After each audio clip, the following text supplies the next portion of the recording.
Hello guys, இன்றைக்கி நம்ம இந்த வீடியோவில் எதை பற்றி பார்க்க போகிறோம்னா நம்மளோட லேப்டாப்பில் எப்படி நம்ம யூஇஎஃப்ஐ ஃபார்மேட்டில் ஓஎஸ் இன்ஸ்டால் பண்ணலாம் தான் பார்க்க போகிறோம். ஸோ நீங்கள் கண்டிப்பாக இந்த வீடியோ பார்த்துருக்க மாட்டீங்க. எதனால் என்ன, நான் இது வரைக்கும் நெட்லேயும் தேடி பார்த்தேன், பெருசாக உள்ள மாதிரியே தெரியல. ஸோ நம்ம சேனல்லே வந்து ஃபஸ்ட் டைமாக போடும். ஸோ அந்த ஓஎஸ் நான் இப்போ எதுக்கு போடுறேன்னு பார்த்தீங்கன்னா, ரீசெண்டாக பார்த்தீங்கன்னா விண்டோஸ் 11 எப்படி இன்ஸ்டால் பண்ணலாங்கிற வீடியோஸ் எல்லாம் போட்டிருந்தோம். நீங்கள் பார்க்கலன்னா ஐக்கால ப்ளேலிஸ்ட்டோட லிங்க் கொடுக்குறேன். எல்லா வீடியோஸுமே இருக்குது, எல்லாமே நீங்கள் வந்து நம்ம பார்த்துக்கலாம். பட் என்னோடய ரிக்வஸ்ட் என்னென்னா, இப்போ இருக்கக்கூடிய விண்டோஸ் 11 வந்து இன்ஸ்டால் பண்ணாதீங்க. ஏன்னா சரியான பக்கு. அது மட்டும் இல்லாமல் லேப்டாப்பில் தான் இன்ஸ்டால் பண்ணேன், அதாவது அப்டேட் தான் பண்ணேன் விண்டோஸ் இன்சைடர் மூலமாட்டு. ரொம்பவே ஸ்லோவாக இருக்குது. அதனால தான் நான் வந்து திரும்பவும் வந்து ஓல்டு வெர்ஷனான விண்டோஸ் 10ல் வந்து மே அப்டேட்டை தான் நான் வந்து திருப்பி நான் வந்து இன்ஸ்டால் பண்ண போகிறேன். அது பார்த்தீங்கன்னா 2021 அப்டேட்டு. அதுக்கான வீடியோவும் நான் வந்து இதுக்கு முன்னாடி போட்டிருக்கேன், நீங்கள் வேணும்னா செக் பண்ணி பாருங்கள். ஸோ இப்போ பார்த்தீங்கன்னா நம்ம இந்த ஓஎஸ் வந்து இப்போ வந்து இன்ஸ்டால் பண்ணிக்கலாம். ஸோ இந்த வீடியோ உங்களுக்கு பிடிச்சிருந்தா லைக் பண்ணுங்கள், உங்கள் ஃப்ரெண்ட்ஸோட ஷேர் பண்ணுங்கள், மறக்காமல் நம்ம சேனல் சப்ஸ்கிரைப் பண்ணிவிங்க. இப்போ வாங்க வீடியோக்குள்ளாடி போகலாம்.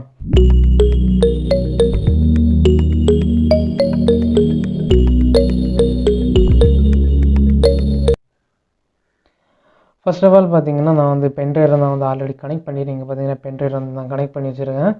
ஸோ இப்போ நம்ம வந்து ஓஎஸ் வந்து பூட் பண்ணிக்கலாம், ஓஎஸ் நம்ம இப்போ வந்து இன்ஸ்டால் பண்ணிக்கலாம். ஸோ இந்த லேப்பில் பார்த்தீங்கன்னா பயோஸ், அதாவது பூட் மெனுக்கு போக்கு வந்து நான் வந்து யூஸ் பண்ணுறது இந்த சிம்மர் செக்டர் தான். இது எதுக்குன்னு பார்த்தீங்கன்னா, பூட்டிங் ஆப்ஷன் வந்து பார்த்தீங்கன்னா உங்களுக்கு வந்து ரைட் சைடில் ஒரு பட்டனாக தான் கொடுத்துருக்காங்க, அதாவது ஒரு ரீபூட் பட்டனாக கொடுத்துருக்காங்க. நீங்கள் வந்து நார்மல் பயோஸ் பட்டனும் யூஸ் பண்ணிக்கலாம். ஸோ இப்போ நான் அந்த பட்டன் வந்து ப்ரெஸ் பண்ணுறேன். ப்ரெஸ் பண்ணதும் உங்களுக்கு வந்து இந்த பேஜ் வந்து ஓப்பன் ஆகும், அதாவது பயோஸ், அதுக்கப்புறம் பூட்டிங் பேஜ் வந்து ஓப்பன் ஆகும்.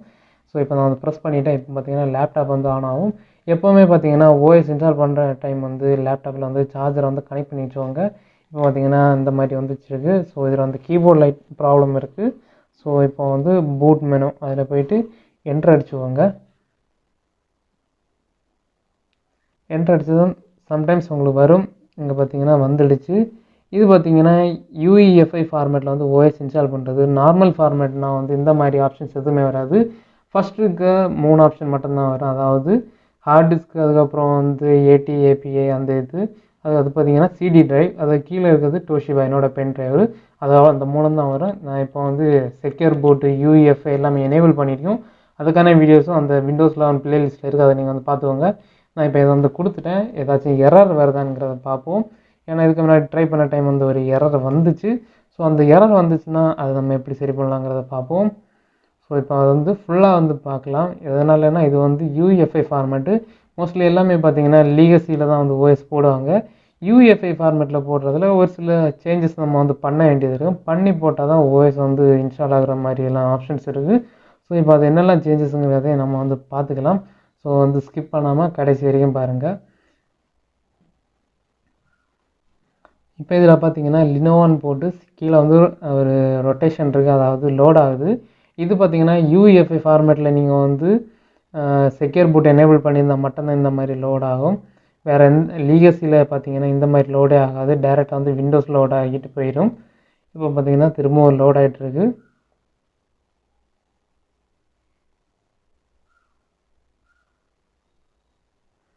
ஸோ பார்ப்போம். வீடியோ குவாலிட்டி கொஞ்சம் டல்லாக இருந்து நான் மன்னிச்சுவோங்க, மொபைல் கேமராவில் தான் ரெக்கார்ட் பண்ணுறேன். Please wait. மோஸ்ட்லி சம்டைம்ஸ் தான் இன்ஸ்டால் ஆகும். பார்ப்போம். இன்ஸ்டால் ஆகி முடிஞ்சிருச்சுன்னா கொஞ்சம் தொல்லை முடிஞ்ச மாதிரி, ஏன்னா ரொம்பவே ஸ்லோவாக இருக்குது. ஃபோட்டோஷாப்பில் ஒரு டெக்ஸ்ட் ஆட் பண்ணலான்னு பார்த்தா அதுக்கு முடியலை, அவ்வளோ ஸ்லோவாக இருக்குது. நீங்கள் வந்து இந்த விண்டோஸ் 11 இன்ஸ்டால் பண்ணாதீங்க. அஃபிஷியலாக அவங்க வந்து ரிலீஸ் பண்ணட்டும். இது பார்த்தீங்கன்னா நான் வந்து யூஸ் பண்ணது பார்த்தீங்கன்னா டெவலப்பர் வெர்ஷன் யூஸ் பண்ணாதீங்க, பீட்டா வெர்ஷனும் யூஸ் பண்ணாதீங்க. அஃபிஷியலாக ஐஎஸ்ஓ ஃபைல் வந்ததும் அல்லது நார்மலாக வந்ததும் வந்து யூஸ் பண்ணிவாங்க.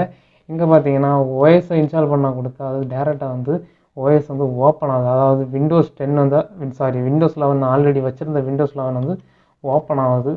இப்போ நம்ம வந்து இதை நான் ஓப்பன் பண்ணி காட்டுறேன் என்ன விண்டோஸ் நான் வச்சுருக்குங்கிறத. இங்கே பார்த்தீங்கன்னா விண்டோஸ் நீங்களே பாருங்கள் எவ்வளோ டைம் எடுக்குது, அது லோட் ஆகுறது எவ்வளோ டைம் எடுக்குது. ஸோ ஓகே, உங்கள் லேப் ப்ராப்ளம் நீங்கள் சொல்கிறது என்ன தெரியுது, இது லேப் ப்ராப்ளம் மட்டும் இருக்கும். பட் வந்து விண்டோஸ் 10 வச்சுருக்க டைம் இந்த அளவுக்கு வந்து லோட் ஆகலை. கீழெல்லாம் பார்த்தீங்கன்னா லோட் ஆக ரொம்பவே டைம் எடுக்கும். ஸோ இது பார்த்தீங்கன்னா இப்போ நம்மளால் வந்து ஓஎஸ் போட முடியலை. அதுக்கான சொல்யூஷன் என்னென்னு பார்த்தீங்கன்னா, செக்யூர் பூட் வந்து எனேபிள் இருக்குது. செக்யூர் பூட் எனேபிள் இருந்ததுன்னா எந்த காரணம் வந்து உங்களால் யூஎஃப்ஐ லீகசியில் எதில் இருந்தாலும் அவங்களுக்கு வந்து ஓஎஸ் போட முடியாது. ஸோ இங்கே பார்த்தீங்கன்னா லோடே வரக்கே 2,000 பேர் இருக்குது. ஸோ நான் இப்போ அதை வந்து ஷட் டவுன் பண்ணிக்கிறேன். நம்ம வந்து ஓஎஸ் மாத்திர வேலையை பார்ப்போம். ஸோ நீங்கள் வந்து ஃபோர்ஸ் ஷட் டவுன் பண்ண தேவையில்லை. பண்ணிங்கன்னா சம்டைம்ஸ் வந்து ஹார்ட் டிஸ்க் வந்து கிராஷ் ஆக வாய்ப்புகளே அதிகம். ஸோ இது வந்ததும் நம்ம வந்து டேரெக்டாக Alt + F4 கொடுத்து நம்ம வந்து ஷட் டவுன் பண்ணிக்கலாம். சப்போஸ் இது நீங்கள் Windows 11 நீங்கள் சொல்லலாம். மேலே நீங்கள் பார்த்தீங்கன்னா ஐக்கான்ஸை பார்க்கும்போது உங்களுக்கு தெரியும் Windows 11 இல்லையாங்கிறது. கீழே பார்த்தீங்கன்னா அது லோடாகி வந்தது உங்களுக்கு தெரியும். கீழே சென்டரில் தான் இருக்கும். பட் நான் சென்டரில் இருக்கிறது வந்து விருப்பப்படலை. நான் சைடில் தான் மாற்றினேன். இருந்தாலும் இந்த வீடியோக்காக திரும்பவும் சென்டரில் வச்சுருக்கேன். இப்போ நீங்கள் பார்க்கும்போது தெரியும் எவ்வளோ ஸ்லோவாக இருக்குங்கிறது. இந்த வீடியோவில் பார்த்தீங்கன்னா ஸ்டார்டிங் வந்து ஓஎஸ் எதுவரை இன்ஸ்டால் பண்ணலாங்கிறதான் காட்டும். அதாவது இவ்வளோ பண்ணிவிட்டு பேலன்ஸ் எல்லாம் நீங்களே வந்து பார்த்துக்கலாம். ஏன்னா அது உங்களுக்கு தேவை கிடையாது. அதுக்கப்புறம் கண்டினியூஸாக வந்து இன்ஸ்டால் ஆகிக்கிட்டே இருக்கும். ஸோ அவ்வளோத்தையும் நம்ம இப்போ பார்ப்போம். இங்கே பார்த்தீங்கன்னா இதில் வந்து ஸ்டார்ட் ஆகிக்கான். நம்ம இப்போ இதை வந்து ஷட் டவுன் பண்ணிப்போம். நார்மல் கிளிக் பண்ணுறேன். இங்கே பார்த்தீங்கன்னா பக், இது எல்லாமே பக்கு. பட் இது பார்த்தீங்கன்னா அவங்க நிறைய அப்டேட்ஸ் எல்லாம் கொடுத்துருக்காங்க. பட் என்னால் அப்டேட் பண்ண முடியல. நெட் இல்லாத காரணத்தினால அப்டேட் பண்ண முடியாது. அதனால தான் என்னால் இவ்வளோ நாள் வீடியோஸும் போட முடியாமல் இருந்துச்சு. ஸோ இனிமேல் முடிஞ்சளவு நான் வந்து வீடியோஸ் போட ட்ரை பண்ணுறேன். ஏன்னா இது வரைக்கும் எடுக்க இருந்த வீடியோஸ் எல்லாமே பார்த்தீங்கன்னா இன்டர்நெட் இருந்தால் மட்டும்தான் எடுக்கிற மாதிரி இருந்துச்சு. ஸோ இருந்தாலும் முடிஞ்சளவு மொபைல் நெட்டில் வந்து நான் எடுக்க முடியுமாங்கிறத செக் பண்ணிவிட்டு முடிஞ்சுன்னா நான் வந்து கண்டிப்பாக வந்து வீடியோவெல்லாம் நான் வந்து போஸ்ட் பண்ண நிறைய கண்டென்ட் வந்து யோசிச்சு வச்சுருக்கேன். பட் வந்து இன்டர்நெட் இல்லாத காரணத்தால் என்னால் வீடியோ எடுக்க முடியலை. காரணம் என்னென்னு பார்த்தீங்கன்னா நான் வந்து நிறைய பேர் ஒய்ஃபை ட்ரைவ்ஸ் வந்து ப்ராப்ளமாக இருக்குது. அதுக்கான சொல்யூஷன் ஒய்ஃபை ட்ரைவ் வந்து திருப்பி இன்ஸ்டால் பண்ணுறது. அது எப்படியெல்லாம் டெவலப் பண்ணலாங்கிற வீடியோ வந்து போடலாம்னு நினச்சேன். பட் வந்து இந்த இன்டர்நெட் இஷ்யூ இருக்கிறதுனால என்னால் எதுவும் பண்ண முடியலை. ஸோ முடிஞ்சாலும் ட்ரை பண்ணி பார்க்குறேன். ஸோ இப்போ வந்து ஷட் டவுன் ஆகட்டும். ஆனதுக்கப்புறம் நம்ம வந்து அந்த ஆப்ஷன்ஸ் வந்து சேஞ்ச் பண்ணிக்கலாம். நீங்கள் வந்து டேரெக்டாக வந்து பயோஸ் ஆப்ஷனுக்கு போய் வந்து உங்கள் செக்யூர் பூட்டை வந்து டிசேபிள் பண்ணிவிங்க. செக்யூர் பூட் எப்படி எனேபிள் பண்ணலாங்கிற வீடியோஸ் நம்ம வந்து போட்டிருக்கோம். நீங்கள் என்ன பார்க்கலன்னா ஐக்காலில் கொடுக்குறேன். நீங்கள் அதை கிளிக் பண்ணி பார்த்துவாங்க. இப்போ பார்த்தீங்கன்னா லேப்டாப் பார்த்தீங்கன்னா ஷட் டவுன் ஆகிடுச்சு. டோட்டலாக வந்து ஷட் டவுன் ஆகிடுச்சு. ஸோ இப்போ வந்து திருப்பி நம்ம வந்து சேம் பட்டனை ப்ரெஸ் பண்ணி நம்ம வந்து பயோஸ் மெனுக்கு போவோம். காரணம் என்னென்னு பார்த்தீங்கன்னா செக்யூர் பூட் எனேபிள் இருக்குது. ஸோ நம்ம செக்யூர் பூட்டை ஆஃப் பண்ணிவிட்டு ஓஎஸை நம்ம இன்ஸ்டால் பண்ணதுக்கு அப்புறமா செக்யூர் பூட்டை வந்து எனேபிள் பண்ணிக்கலாம். எதனாலனா செக்யூர் பூட் இருந்தால் தான் Windows 11 கிடைக்குங்கிறத அவங்க சொல்லியிருந்தாங்க. அதுக்காகவே தான் பண்ணது. பட் அந்த யூஸ்லெஸ்ஸாக போச்சு. ஸோ இப்போ பயோஸ் போய் என்டர் ப்ரெஸ் பண்ணிக்கோங்க.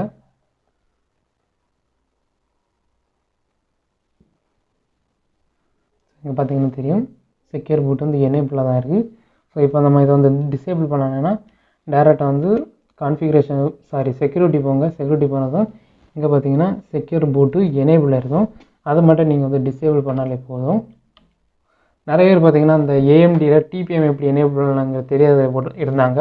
அதுக்கான வீடியோ நம்ம போட்டிருக்கோம். பட் வந்து இருந்தாலும் நிறைய பேர் கேட்டிருந்தாங்க. இது பார்த்தீங்கன்னா ஏஎம்டி பிளாட்ஃபார்ம் செக்யூரிட்டி ப்ராசஸருங்கிறதுக்கு இதுதான் வந்து ஏஎம்டியோட அதாவது டிபிஎம் வந்து எனேபிள் பண்ணுற ஆப்ஷன். இது இருந்தால் மட்டும்தான் டிபிஎம் வந்து எனேபிள்னு காட்டும். ஸோ இப்போ நம்ம வந்து செக்யூர் பூட்டை டிசேபிள் பண்ணலாம். என்ட்ரடிச்சு டிசேபிள் கொடுத்துட்டு அதுக்கப்புறம் பார்த்தீங்கன்னா டேரெக்டாக வந்து எக்ஸிட் சேவிங் சேஞ்சஸ் கொடுத்து எஸ் கொடுத்துவாங்க. அதுக்கப்புறம் அது வந்து ரீஸ்டார்ட் ஆகும். ஸோ ரீஸ்டார்ட் ஆனதுக்கப்புறம் பண்ணுறதை விட நான் வந்து லாங் ப்ரெஸ் பண்ணி நான் ஆஃப் பண்ண போகிறேன். ஏன்னா இப்போ வந்து அர்ஜென்டாக வாய்ஸ் வந்து இன்ஸ்டால் பண்ணுற மாதிரி இருக்குது. ஸோ இப்போ நான் அதை வந்து ஆஃப் பண்ணிட்டேன். இப்போ நம்ம வந்து திரும்ப வந்து அந்த பின்னை வந்து கனெக்ட் பண்ணி திருப்பி வந்து நம்ம பூட்டிங் மெனுக்கு போகலாம். அதுக்கப்புறம் ஓஎஸ் இன்ஸ்டால் ஆகுதாங்கிறத நீங்களே பாருங்கள். கண்டிப்பாக இன்ஸ்டால் ஆகும். ஸோ இப்போ பார்க்கலாம். ஏன்னா அந்த பென்ட்ரைவில் பார்த்தீங்கன்னா யூஎஃப்ஐ ஃபார்மேட்டில் தான் ஓஎஸ் நான் பூட் பண்ணி வச்சுருக்கேன். உங்களுக்கு அது எப்படி பூட் பண்ணலாங்கிறது தெரியலைன்னா ஐக்கானில் லிங்க் கொடுக்குறேன். கிளிக் பண்ணி பார்த்துவாங்க. மோஸ்ட்லி பார்த்தீங்கன்னா எல்லா ப்ராப்ளம்ஸுக்கும் நம்ம வந்து வீடியோஸ் போட்டிருக்கோம். நீங்கள் முடிஞ்ச அளவு செக் பண்ணி பாருங்கள். கண்டிப்பாக உங்களுக்கான வீடியோ வந்து கிடைக்கும். ஸோ இப்போ நான் பூட் மெனு வந்து கொடுத்துட்டேன். ஸோ வருதான்னு பார்ப்போம். இங்கே பார்த்தீங்கன்னா வந்துடுச்சு. இதில் நம்ம இப்போ நம்மளோட பென்ட்ரைவ் வந்து கொடுத்துக்கலாம். டோஷிபா இந்த மாதிரி உங்களுக்கு வந்து ஒரு சில டெக்ஸ்ட் மாதிரி வந்துட்டு அதுக்கப்புறம் தான் வந்து உங்களுக்கு வந்து லோட் ஆகும். யூஎஃப்ஐயில் மட்டும்தான் இந்த மாதிரி. இது நார்மல் லீகசியில் போட்டிங்கன்னா ஒரு டேஷ் மட்டும்தான் வரும். இல்லைன்னா ஏதாச்சும் ஒரு பட்டனை ப்ரெஸ் பண்ணுங்கள் அந்த மாதிரின்னு ஒரு ஐக்கான் இருக்கும். அதாவது அந்த மாதிரி ஷோ பண்ணும். நீங்கள் ஏதாச்சும் ஒரு பட்டன் ப்ரெஸ் பண்ணதும் உங்களுக்கு விண்டோஸ் லோட் ஆகி அதுக்கப்புறம் இன்ஸ்டாலேஷன் பேஜ் வரும். இந்த மாதிரி தான் விண்டோஸ் லோட் ஆகும். ஸோ இப்போ நம்ம வந்து இந்த விண்டோஸை தான் இன்ஸ்டால் பண்ண போகிறோம். பார்ப்போம் ப்ரோ வெர்ஷன் கிடைக்குதா இல்லை ஹோம் எஜுகேஷன் அந்த மாதிரி வெர்ஷன் கிடைக்குதாங்கிறத பார்ப்போம். நான் வந்து இந்த ஓஎஸ் போடுற டைம் வந்து எனக்கு வந்து ப்ரோ வெர்ஷன் தான் கிடச்சிது. அதாவது செக்யூர் பூட்டில் மட்டும்தான் யூஎஃப்ஐ ஃபார்மேட்டில் மட்டும்தான் ப்ரோ வெர்ஷன் கிடச்சிது. ஸோ இப்போ இந்த கீபோர்ட் ப்ராப்ளம் இருக்கிறதுனால வந்து என்னால் எதுவும் பண்ண முடியல. ஸோ இப்போ நம்ம வந்து லாங்குவேஜ் இங்கிலீஷ் இந்தியாங்கிறத வந்து செலக்ட் பண்ணிக்கலாம். இந்தியா. நெக்ஸ்ட் இப்போ இதில் வந்து இன்ஸ்டால் கொடுத்துவாங்க.